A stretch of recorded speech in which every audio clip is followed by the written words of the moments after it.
Hello and welcome to the YBMB Show, the Your Body Means Business live show.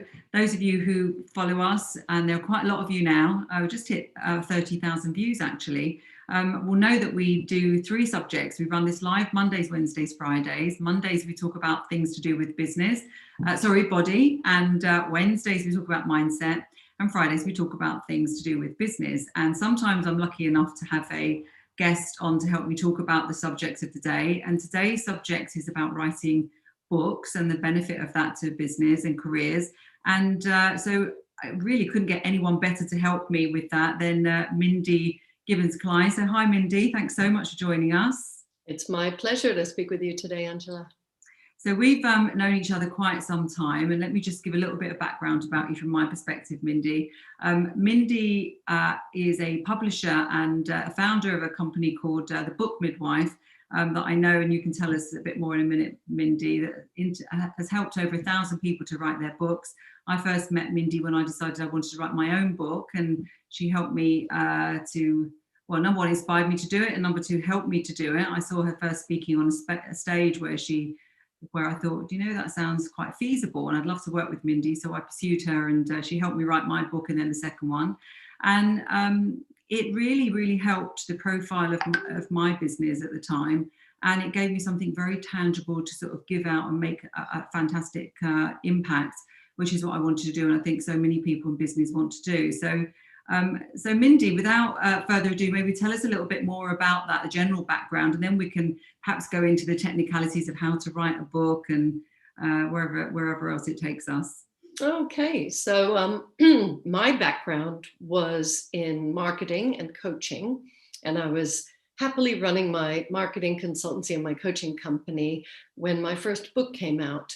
It's a long saga how we got to that day, but finally the book came out. This is my first baby, by the way, A Dance in the Desert, for anybody listening to just audio. A Dance in the Desert was a pivotal moment for me because so many people say they want to write a book, but they never even start it, much less finish. And what I found was through making all these mistakes, I was in a really good position to help people. So having gone through all the struggles, written the book, I was already running a marketing consultancy, and I understand, and I'm sure that the listeners and viewers understand that every product and service has to be marketed. Otherwise, it doesn't go anywhere. So I had that, and I had the coaching background as well to help and guide people because, as I say, most people never start. Some start, but they don't know what they're doing. They have a lot of self-doubt. That was me as well before I did it. And they really want to do a better job and do it faster. And if they don't do that, they quit. And that's such a shame because then those books never see the light of day. So my goal was to help people make a really powerful start, help them answer all the big questions, help them make decisions about what kind of book it's going to be, the length, the style, the tone, the content, the balance, the use of stories, because for business people, they want to have credibility, and most of our clients want credibility for themselves and their business. So it's all of those goals and figuring it all out at the beginning. And I know you've done the program twice, so so much goes in at the beginning, the foundation and the framework and structure and outline that actually makes it easier to write. So that's how we got started, and that's still my passion, is do a proper foundation and make your life easier and end up with a better book. Well, I think that's, firstly, a fantastic initiative to do that because like we've heard before, everyone has a book in them, but bringing it out. I love the name of your company as well, The Book Midwife, because certainly you do have to give birth to it and it is quite tough. And one of the things is that you need momentum. And I remember when I was on your program, you sort of laid it all out. And I think very often if you want to write a book, you've got all these ideas and this content, but you seem to, from my own perspective, and I know some of the people around me as well, you think the important thing is maybe the title or, the sort of the main subject. But you taught us very much to think about your reader, almost your avatar, who you're talking to, and a really fantastic way of breaking the subject down into what ends up to be chapters. And then, so getting some sort of good logic. And then the next thing is the momentum, isn't it? Because it's not easy to, even if you know exactly what you've got to write and you think it's just a question of just doing it, a bit like training, you know, physical training, the just doing it is the really difficult bit. So you really help with that as well, don't you? Yeah, we've talked about this before many times. It's like having a personal trainer for your book. It's you know, if people can afford it, everybody would want to. Yeah. And that is, it depends how important it is to you. I went to the gym after I'd had personal training, but then I thought, I know what I'm doing. I hurt myself, didn't I? And my shoulder took about a year to recover because I did something the wrong way. And so I'm not, well, yes, you can do a book the wrong way as well, but let's not go there.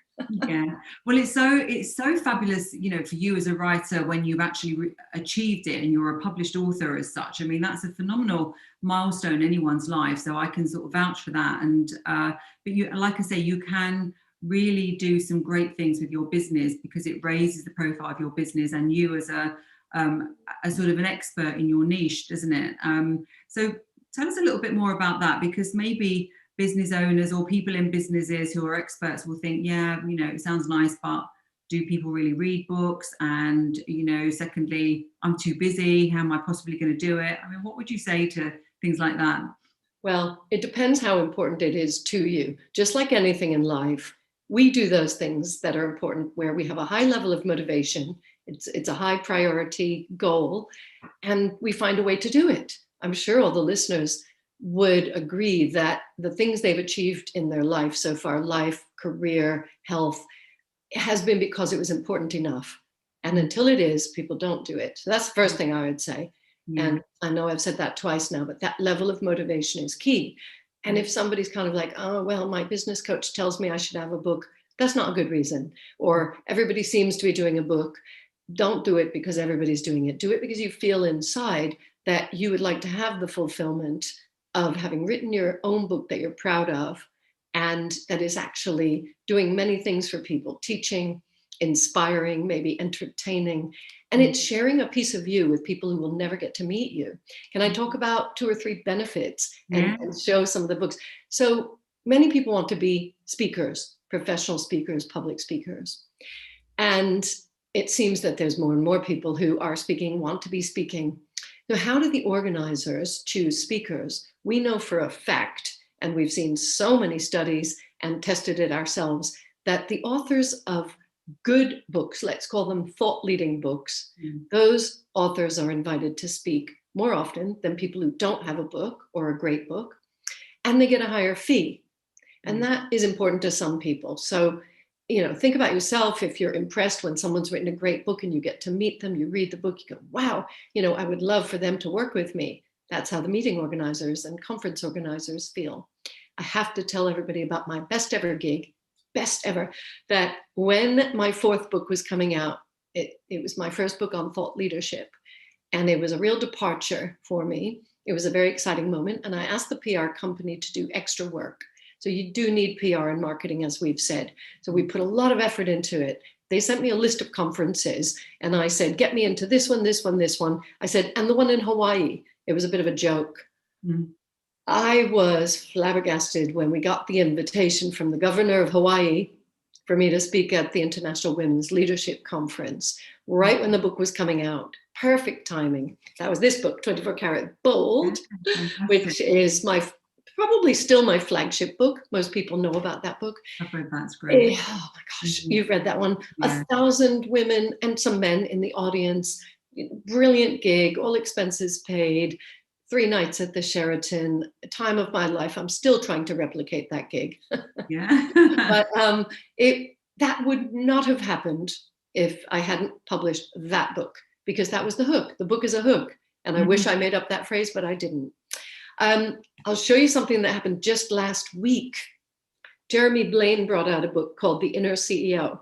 And The Inner CEO is, well, it's quite obviously Unleashing Leaders at All Levels. Brilliant book.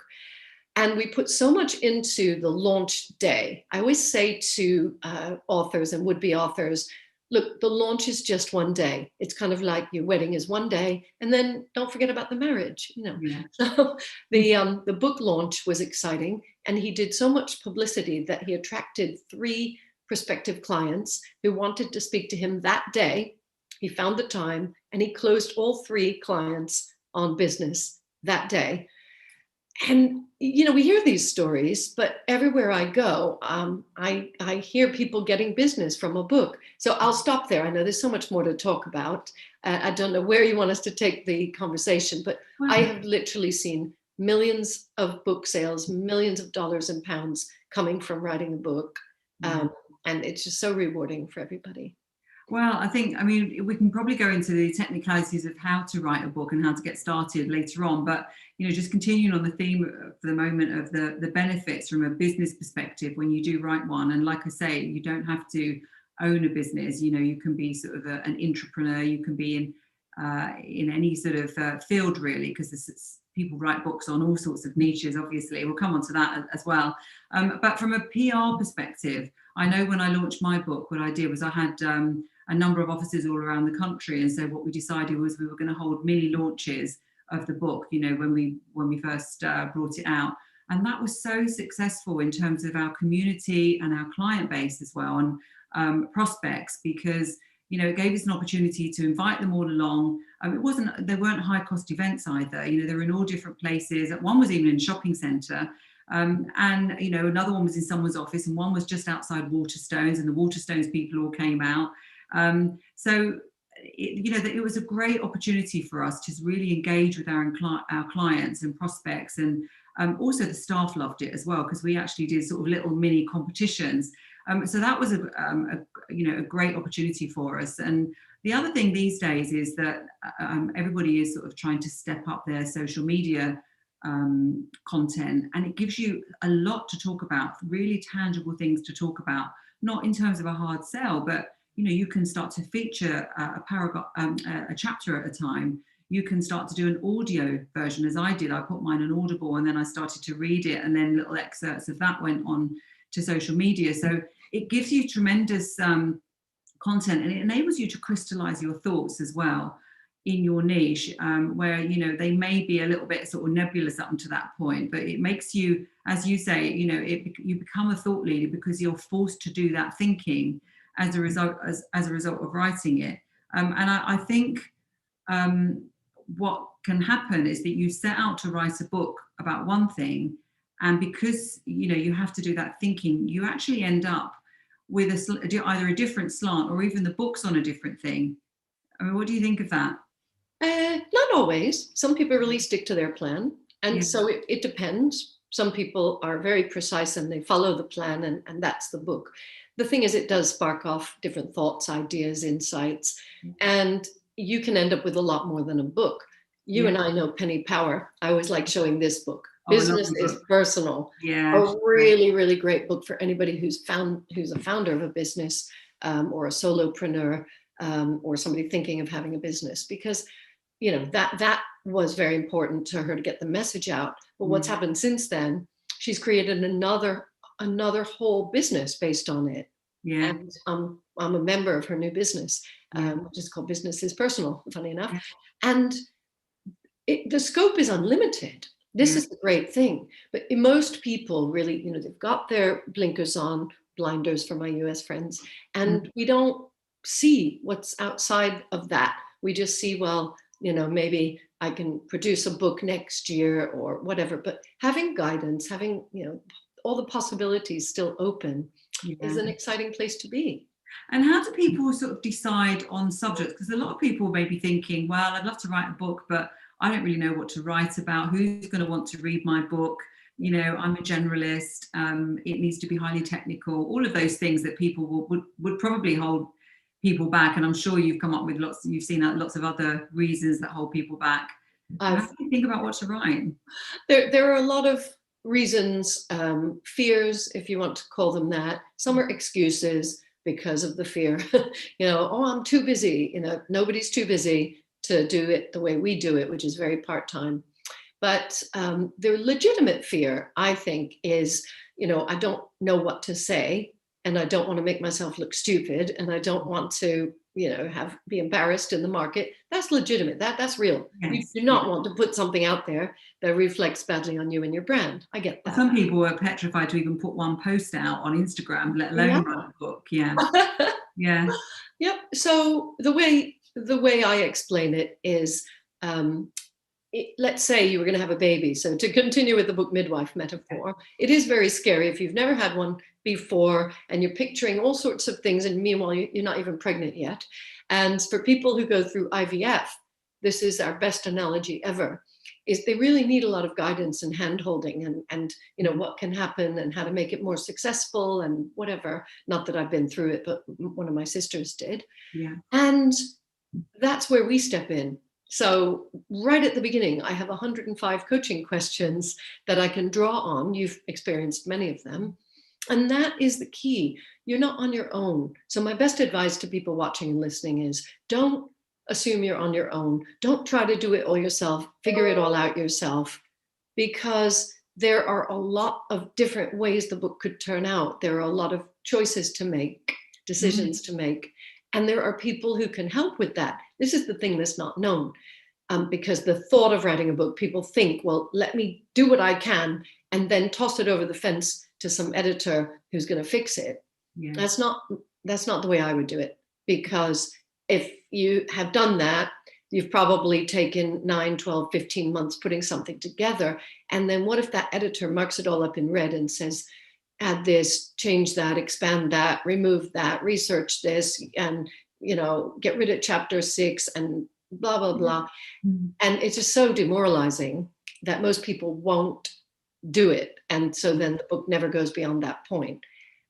I think the better way to do it is partner with the right professional at the beginning.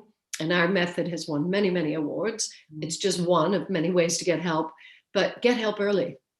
And, that way you have more confidence as you go along as well. Exactly. I think that answers your question, because a lot of it is fear, uncertainty, and doubt.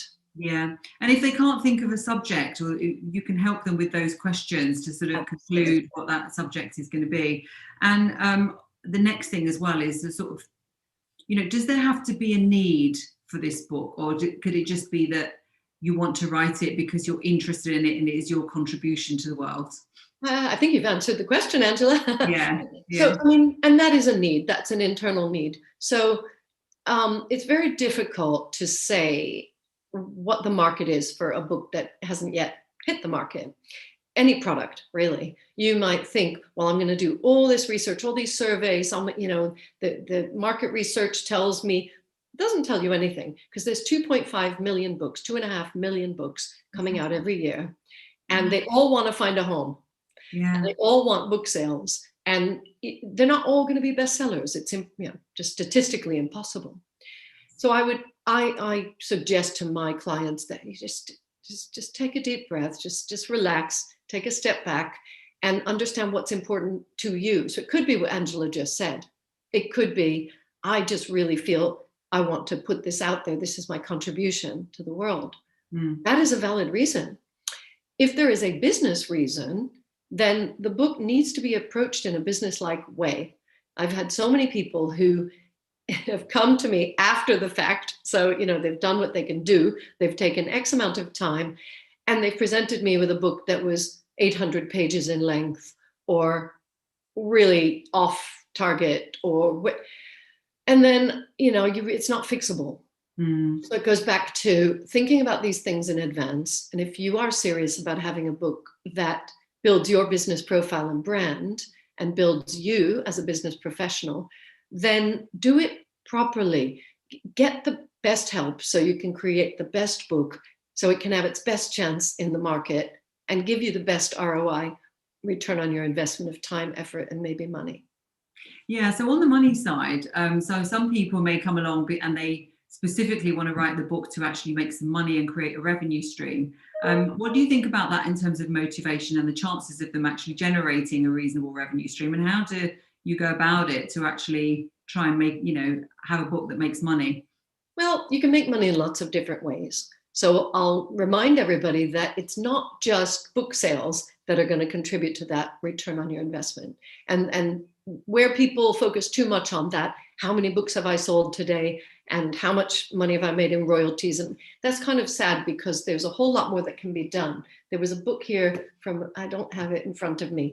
There are 3 clients I can think of who presented a signed copy, one book. I'm not saying they only ever sold one book, but one book that led to over £1 million or dollars of business from that one book, because they handed it to the right person. It convinced them to engage with them on the project, and away they went. So if you include that, the indirect revenue from the book, you're laughing because, you know, imagine one book leads to that. Imagine if you sell 1,000 books, what you could have. And we hear this over and over again.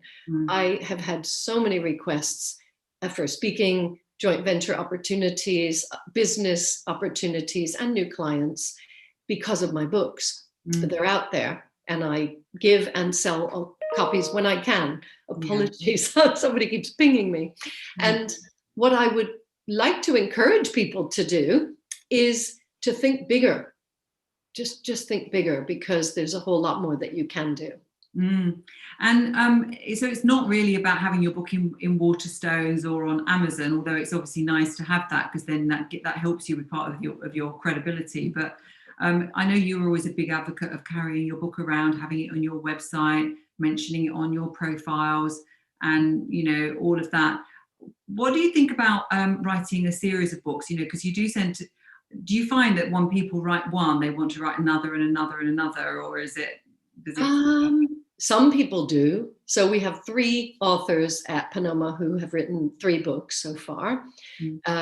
But that's 3 out of 400. So most people only ever write one, which is fun. I mean, even writing one is a big achievement, isn't it? Yeah. So it's not necessary to write a series. I mean, this is business books we're talking about. In fiction, people love the series because they want to follow the story and the characters. It's a bit different with nonfiction. Sometimes one good, hard-hitting, groundbreaking, thought-leading book can achieve so much that that's the only one you ever need to write. Although most of the business authors I can think of, the big names, they have written more than one.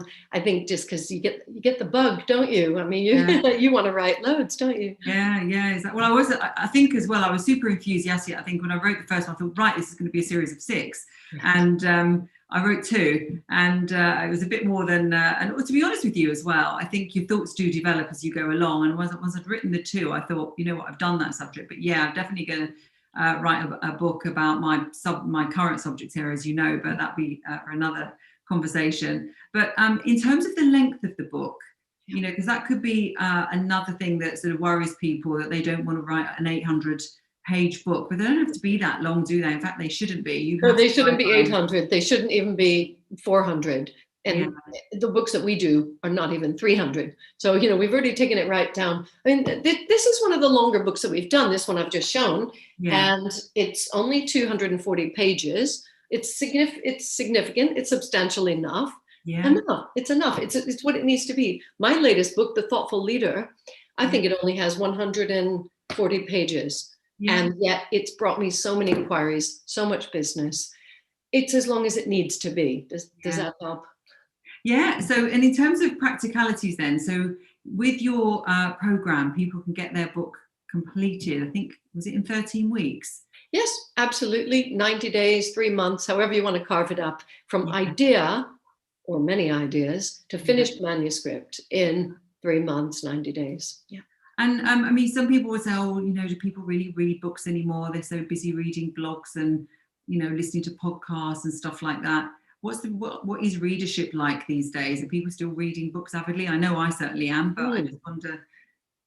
The overall book sales went up by about 1.5% last year during the pandemic. So some people read a lot more. Some people really had other concerns, you know, health, finance, whatever. But so it's not booming. However, it's changing shape. So more people are listening to audiobooks. So what I would say is when you're thinking of writing a book, remember that ideally that book is going to be in print, in several formats of ebook, and audiobook. And so we do 6 formats at Anoma, as you know. Yeah. And what we aim to do is reach all the markets so that there's nobody who would like to listen to or read that book who can't access it, make it accessible. And that's something to think about before you start, because, if your book is going to be close to the 300-400 page mark, it's going to be a really, really long book for someone to listen to. And it has all these implications. Also, it's going to be big and heavy to print and ship, and carry in a bag, so we try to get them to the sweet spot, which is about 160 to 180 pages. That's what we do. The academic publishers, they do the longer ones typically. And how often are books translated into other languages as well? Funny you should ask. We did not plan this, guys. Here's a book called Goodbye, Mr. X, which I think Angela knows the book, but it's about a woman's guide to moving on after a divorce or breakup. And the potential is usually larger than your home market. And this is not in the right order that they were published, but we got the Spanish edition, right? The Polish edition, the Chinese edition. How interesting. They've all got different illustrations as well. Oh, yeah. And what I would suggest is that the people listening and watching, you get your main version done. We only work with books in English. We then trust our publishing partners to take care of the other markets. They know those other markets. They know what's going to sell. I wish I brought the Malaysian edition in here. It's in the other office over there. But it is so funny. It's got like pow, like I can't remember what they called it. They called it, I can't remember. It was very, very funny. And they knew that would sell in their market. They're representing the market. Oh, I remember what it was called. It was called Kick Your Ex Out. Oh. So yeah, we saw that and we said, okay, you guys know what you're doing. But it was very funny. Well, I think as well, it's really surprising when you look at your book sales. And I remember being really surprised when there was a big order of mine from South Africa. And then and I remember another time someone wrote to me from Nashville, Tennessee. And,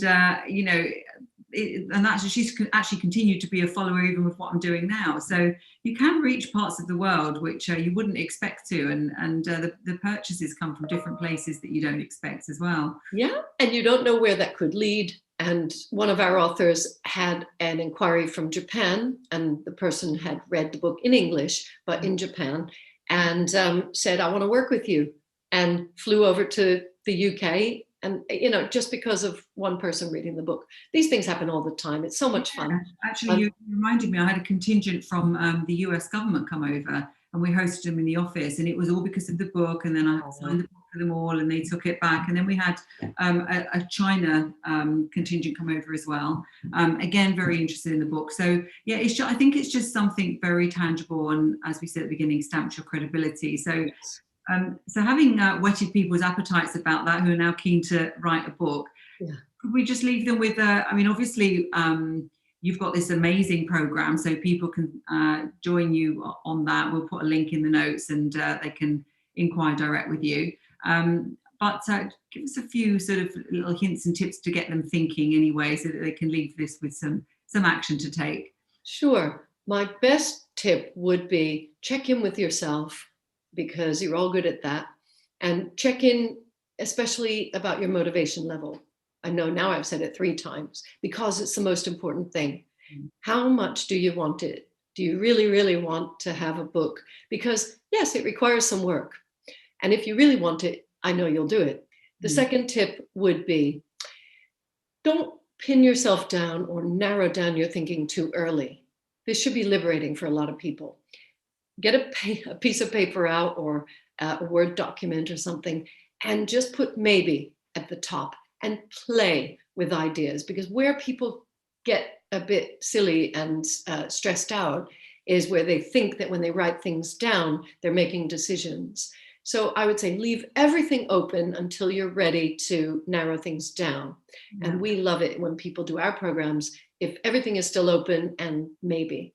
Let me see if I have a third tip, because rule of 3, The third thing I would say is do think about the very first thing Angela and I spoke about, which is why you would write it, the outcomes you would want. So motivation is a feeling. Outcomes are real events and things that can happen because you wrote the book. So what would you like to see happening? Is it media, like we were talking about? Is it speaking engagements and invitations? Is it new clients? Is it a pivot? Wondered when we were going to use that word, to get into a new area. And be clear on that, because at the minute the book's available, you want to move in those directions. That's my best advice. Yeah, that's great advice. Well, okay, so those of you who, as I say, who know about the YBMB program, part of the USP of it, I suppose, is that I really take you back to basics in terms of your vision, not just for your body, but for your career and for your business. And by the time you finish the YBMB program, you've got total clarity on that. And so normally that does include things like raising your profile, creating a new personal brand. And if part of that then is writing a book, which I strongly recommend it ought to be, here we have a perfect opportunity for you to get some great help from Mindy and her program. So we'll put the link in. And thank you so much, Mindy. I really appreciate you talking today. Beautiful day outside. Your garden looks gorgeous, I must say. Thank you. So I'll see you again soon. And anybody that is interested, you'll see the links in the notes. Great to spend time with you all. Thanks, Angela. Okay, take care.